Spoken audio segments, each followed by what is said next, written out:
había una puerta olvidada en la muralla más impenetrable del mundo. Alguien la dejó abierta. Una pieza de madera sin seguro derribó un imperio que sobrevivió a más de 1000 años de asedios y cruzadas. Nos enseñaron que Roma cayó en el siglo V por los bárbaros. Eso es una mentira. Roma nunca cayó en ese momento. Simplemente se mudó al este, se cubrió de oro y gobernó bajo un nombre que ellos jamás usaron: Bizancio. El colapso de esta ciudad cerró las rutas de Oriente, forzando a Occidente a buscar un nuevo camino por el océano oscuro ese mismo siglo. El mundo que habitas hoy es la consecuencia directa de esa puerta de madera sin candado. ¿Quién la dejó abierta? ¿Y por qué la historia oficial intentó borrar la verdad? El emperador clavó la punta de su lanza de hierro en la tierra seca y comenzó a caminar. Sus generales lo miraban en absoluto silencio, marchando detrás de él bajo el sol implacable del año 324. Estaba trazando una línea profunda en el polvo con el metal de su arma, marcando una cicatriz imborrable en el suelo que iba a alterar la geografía del poder mundial para siempre. Un consejero, ahogado por la marcha, se atrevió a preguntar hasta dónde pensaba seguir avanzando. Constantino ni siquiera se detuvo. Respondió sin girar la cabeza: hasta que el que camina delante de mí se detenga. Roma, la capital sagrada, se asfixiaba lentamente en su propia decadencia. Era un cadáver inmenso, frágil y perfectamente saqueable. El emperador llevaba 10 años sabiendo que esto era inevitable, y nadie en el Senado había querido creerle. Por eso tomó una decisión que ningún otro líder supremo se había atrevido a ejecutar jamás: abandonar la ciudad de Roma a su suerte y llevarse el centro de gravedad del mundo entero hacia el este. El lugar elegido no era un capricho, era una trampa mortal perfecta para cualquiera que intentara acercarse. Una península triangular que se clavaba en el mar como una daga. Tenía aguas profundas por 3 de sus lados. Solo un flanco quedaba expuesto a un ataque por tierra. Aquí se iba a construir la nueva Roma. 40.000 hombres fueron arrastrados a este punto exacto del mapa.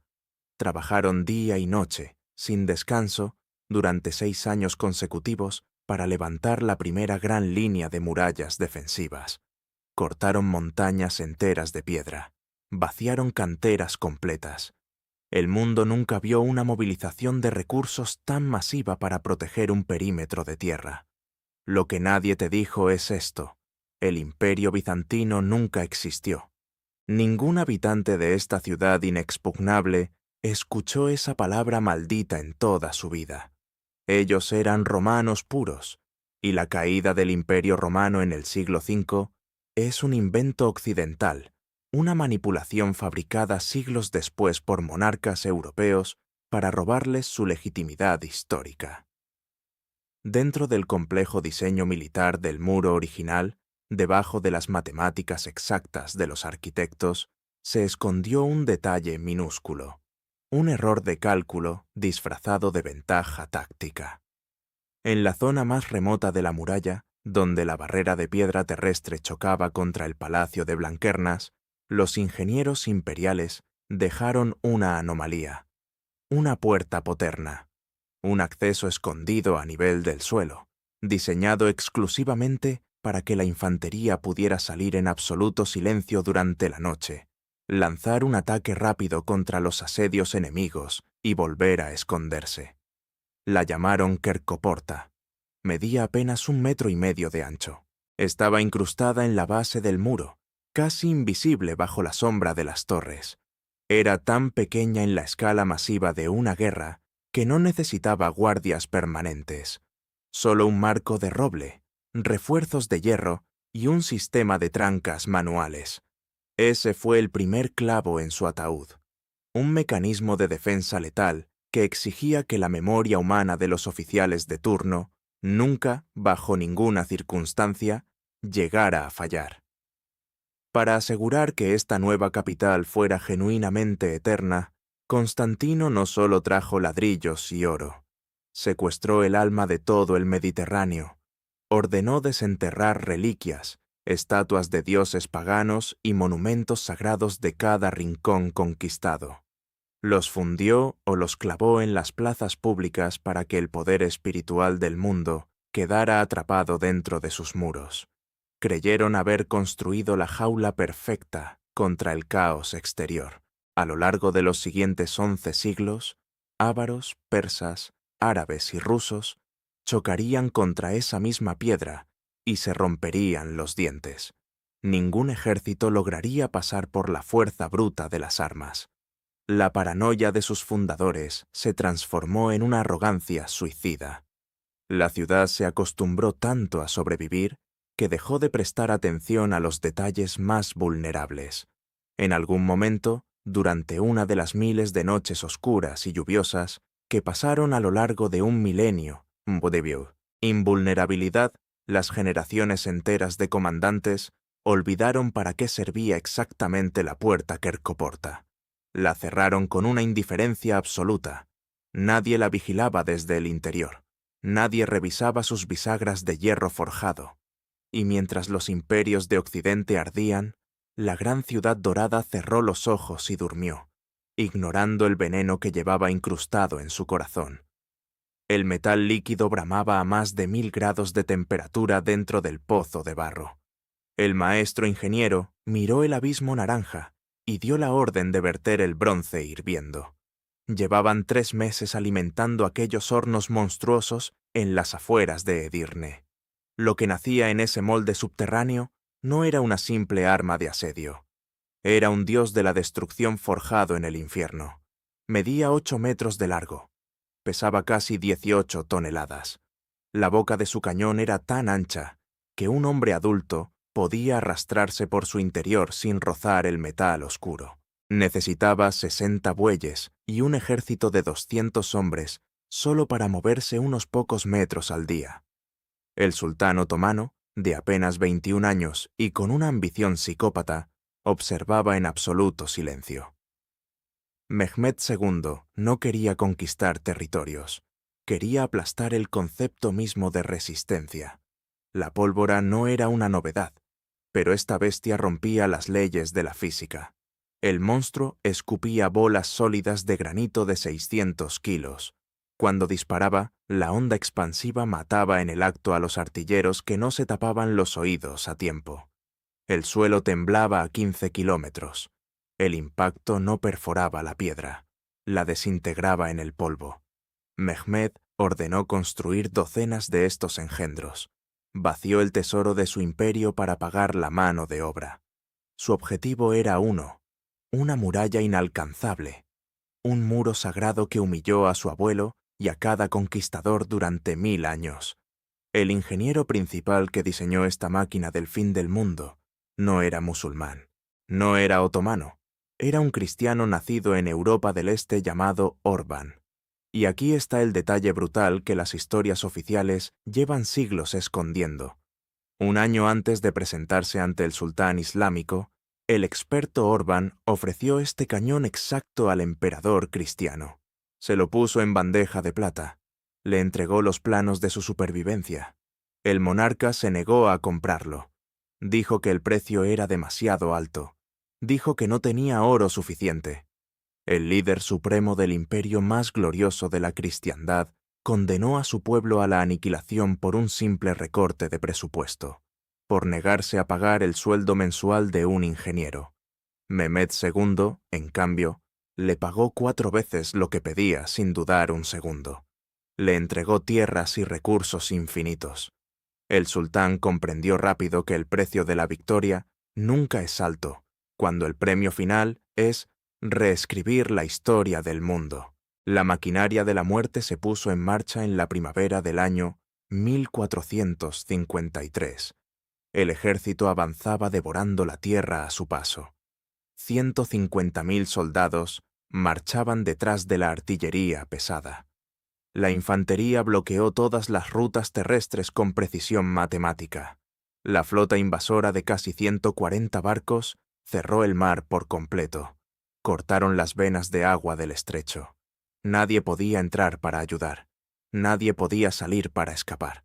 El aire se llenó de inmediato con el sonido ensordecedor de los tambores de guerra. Tocaban de día, tocaban de noche sin parar. El objetivo absoluto de esta táctica era destruir la mente del enemigo mucho antes de tener que destruir su carne.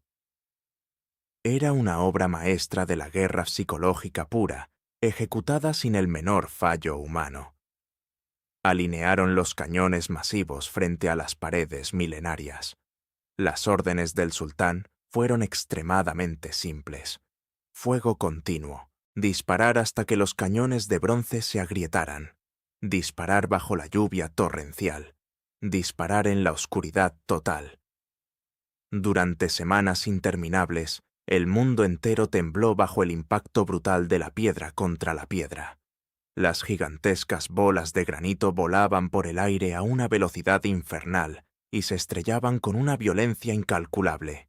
El polvo denso cubrió el cielo y tapó la luz del sol. El ruido constante arrancó la cordura de los defensores. El joven sultán no pedía una rendición formal. No buscaba negociar tratados de paz. Quería que el nombre de sus enemigos desapareciera de los mapas para siempre. No había una sola gota de piedad. No había pánico en sus filas disciplinadas. Solo una ejecución mecánica y fría de una condena a muerte inminente. Cada disparo arrancaba toneladas de escombros de la fachada principal. La gran muralla de la ciudad sangraba polvo milenario por todas sus heridas, y los soldados defensores, sordos, ciegos y absolutamente agotados, rezaban a un Dios en los cielos que simplemente ya no los estaba escuchando. ¿Tú crees que estás viendo el final de una civilización? ¿Te sientes cómodo observando cómo los otomanos disparan sus cañones monstruosos? ¿Crees que Mehmed II y sus bestias de bronce hirviendo son los verdugos inevitables de este imperio sagrado? Es lógico pensar así. Los manuales escolares de todo el planeta te enseñaron que los muros de la capital cayeron en el año 1453 por la tecnología militar islámica. Pero te han mentido. Te han hecho mirar hacia el este, hacia los ejércitos musulmanes, para esconder al verdadero asesino que vino desde Occidente. La artillería destrozaba la piedra exterior, es cierto. Los soldados del sultán bloqueaban el horizonte. Pero la ciudad que asediaban ya estaba muerta. Llevaba más de 2 siglos convertida en un cadáver ambulante, respirando por pura inercia. Sus palacios estaban vacíos, sus defensores desnutridos y su poder reducido a una sombra que no asustaba a nadie. Retrocede en el tiempo exacto 249 años. Viaja al año 1204, a principios del siglo XIII. Mira bien a los atacantes. No hay un solo musulmán en las puertas. No hay pólvora. No hay sultanes. Quienes están frente a los muros sagrados de Constantinopla llevan cruces rojas cosidas en sus armaduras. Son los ejércitos cristianos de la Cuarta Cruzada. Soldados de Europa Occidental que juraron lealtad al mismo Dios que los bizantinos adoraban. Ejércitos financiados en secreto por los banqueros de la República de Venecia. El líder veneciano, un hombre ciego de más de 90 años, orquestó la masacre perfecta. Usó a los cruzados como mercenarios para eliminar a su competencia comercial en el mar Mediterráneo oriental. Convirtió una empresa religiosa en un asesinato por encargo. Se suponía que estas tropas marcharían hacia Jerusalén. Nunca llegaron a ese destino. Nunca tuvieron la intención de llegar. El colapso real y definitivo de la Nueva Roma ocurrió aquí mismo. Los cruzados europeos, los supuestos aliados espirituales, giraron sus barcos de guerra y atacaron la capital de su propia fe. Y no solo rompieron sus defensas, la destrozaron hasta dejarla irreconocible. Durante 3 días y 3 noches seguidas de oscuridad, los nobles caballeros desataron el infierno. Destrozaron altares tallados a mano. Quemaron bibliotecas gigantescas que guardaban el conocimiento original del mundo antiguo.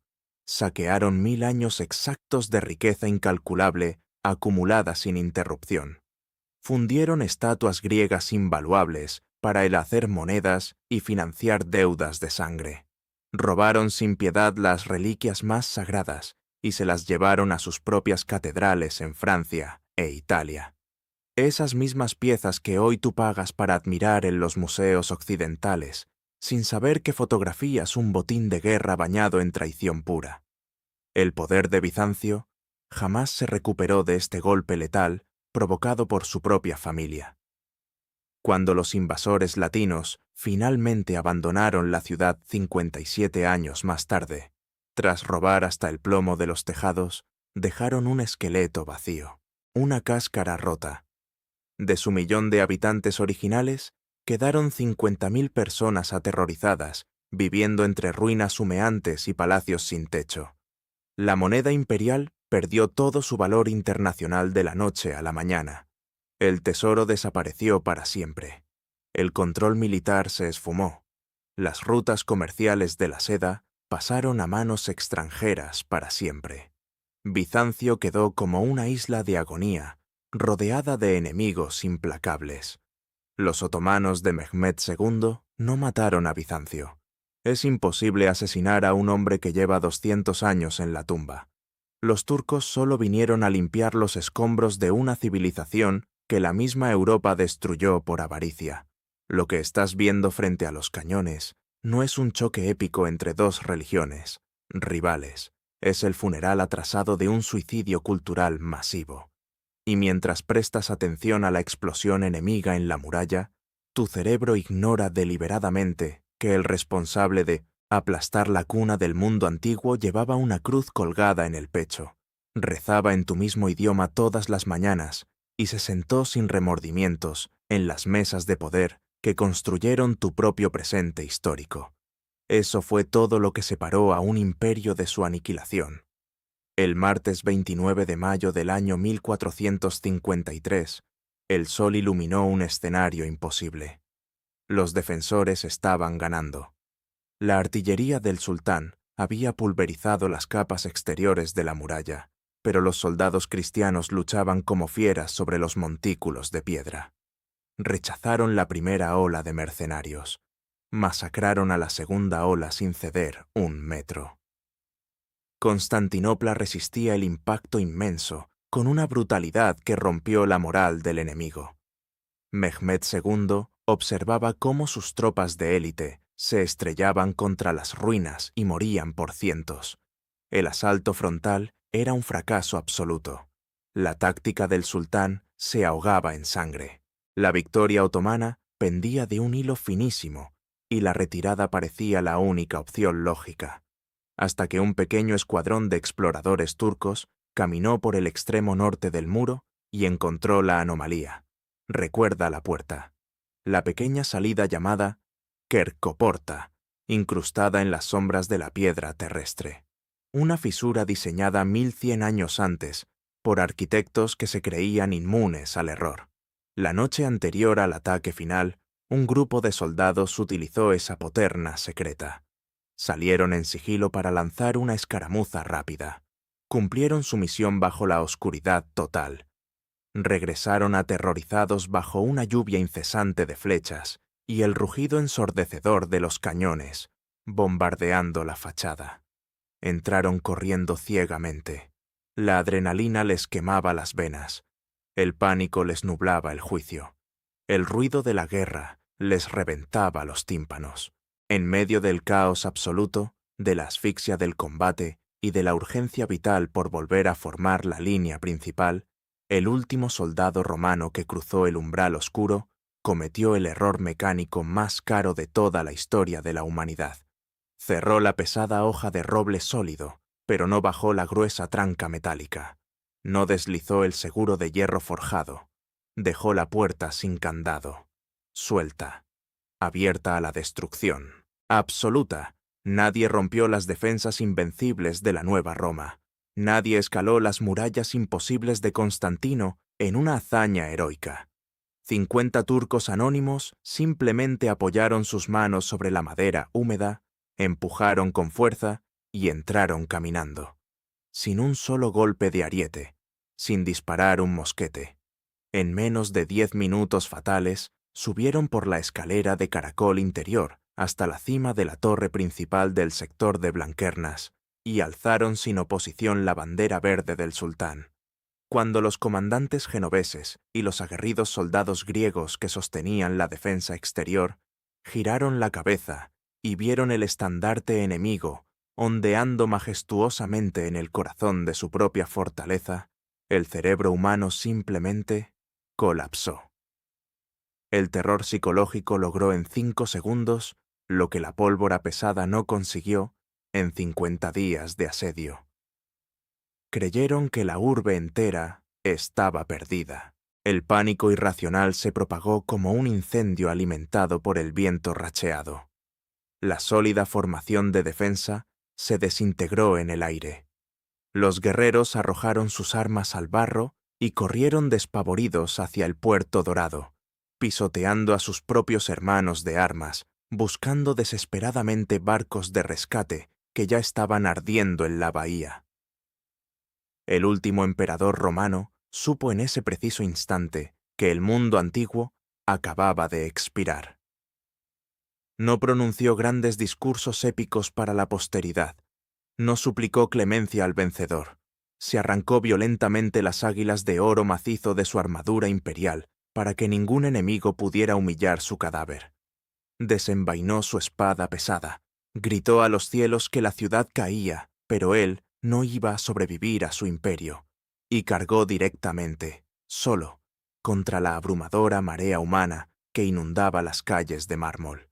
Jamás nadie encontró su cuerpo entre los miles de muertos. La metrópolis más rica y avanzada del planeta fue devorada por completo en una orgía de sangre, acero y fuego que se extendió sin piedad alguna durante 3 días y 3 noches seguidas. Las cúpulas inmortales ardieron. 1100 años de supremacía ininterrumpida fueron borrados del mapa mundial de un solo tajo. Y todo ocurrió no por el genio táctico del Islam, ni por la inevitable evolución de la guerra. Bizancio desapareció de la faz de la tierra porque a un soldado aterrado se le olvidó mover un pedazo de hierro oxidado. El denso humo negro ahogaba el horizonte sobre el estrecho del Bósforo. Mientras las masacres, las violaciones y los saqueos devoraban la ciudad sagrada, un grupo minúsculo de hombres logró escapar. Se escurrieron por el mar Egeo en pequeños barcos mercantes que milagrosamente esquivaron el letal bloqueo naval otomano. No eran soldados, no llevaban oro ni joyas escondidas en sus ropas desgarradas. Eran eruditos, monjes y maestros que huían con el único tesoro que las llamas aún no habían consumido. Bajo sus túnicas manchadas de barro, escondían decenas de manuscritos originales envueltos en cuero gastado. Llevaban la filosofía griega pura, las matemáticas perdidas de la antigüedad, los tratados de arquitectura clásica y la literatura original que Europa occidental había olvidado por completo durante más de 1000 años tristes y oscuros. Estos pocos fugitivos extremadamente desesperados desembarcaron en las costas de Italia buscando un simple y silencioso refugio. En cambio, desataron un incendio intelectual incontrolable. Cuando los nobles de Florencia y Venecia abrieron esos libros antiguos, el paradigma medieval se partió en dos. El renacimiento del pensamiento clásico no fue un milagro europeo espontáneo. Fue la sangre derramada y caliente de Bizancio, donada al cerebro de Occidente. Las ideas que fundaron tu mundo moderno, desde la perspectiva en la pintura hasta la política racional, nacieron directamente de las cenizas humeantes de esa biblioteca saqueada. Has estado llorando a una civilización muerta durante todo este relato, pero lo que acabas de presenciar no fue un asesinato. Fue una explosión biológica, una cápsula del tiempo reventando bajo presión para polinizar a un continente entero que dormía en la profunda ignorancia. Pero la verdadera detonación real y muchísimo más violenta no fue filosófica, fue puramente económica. Con la caída definitiva de la capital bizantina en manos turcas, El joven sultán otomano bloqueó de inmediato la gran ruta terrestre de la seda. El victorioso imperio islámico bajó un telón de acero infranqueable sobre el libre comercio global de la época. Las especias vitales, las medicinas orientales, la seda y los bienes de lujo que mantenían vivas las economías de Occidente desaparecieron de los mercados europeos o multiplicaron sus precios hasta llegar a una inflación letal, rápida y destructiva. Europa occidental entró en un pánico absoluto y desesperado. Se asfixiaban rápidamente sin salida, y justo en el extremo más occidental y aislado del continente europeo, en la península ibérica, dos reinos arrinconados comprendieron perfectamente que la única forma de sobrevivir al hambre y al colapso financiero total y definitivo era hacer lo que nadie en su sano juicio había intentado jamás. Castilla y Portugal se vieron forzadas por el destino a dar la espalda a la tierra firme conocida y mirar de frente hacia la oscuridad inexplorada del inmenso océano Atlántico. La puerta que Ercoporta sin candado cerró de golpe el mar Mediterráneo oriental. Ese error obligó a los reyes católicos españoles a financiar una expedición naval suicida, buscando las Indias navegando hacia el occidente en el año 1492. Las 3 carabelas ibéricas que cruzaron el Atlántico Oscuro fueron empujadas directamente por el miedo atroz al monopolio otomano sobre las especias. El mapa entero del planeta se redibujó porque un imperio sobreconfiado no vigiló una maldita cerradura de hierro en medio de la noche. Tu realidad contemporánea existe gracias a ese descuido táctico letal, el contacto brutal con un inmenso continente nuevo, la violenta creación posterior de los inmensos imperios globales modernos, la gigantesca expansión mundial del idioma que estás escuchando ahora mismo y el sistema de comercio intercontinental que rige tu vida. Actual, de ninguna manera son triunfos del destino humano que te enseñaron a venerar. Son exclusivamente los hijos directos del pánico de los mercaderes y del polvo sangriento de la lejana ciudad de Constantinopla. Lo que decidieron aquellos soldados asustados y agotados en el sombrío siglo XV, todavía lo pagas tú cada vez que abres los ojos. Todo lo que te rodea fue construido sobre la madera podrida y astillada de una pequeña puerta militar que un hombre anónimo simplemente olvidó cerrar.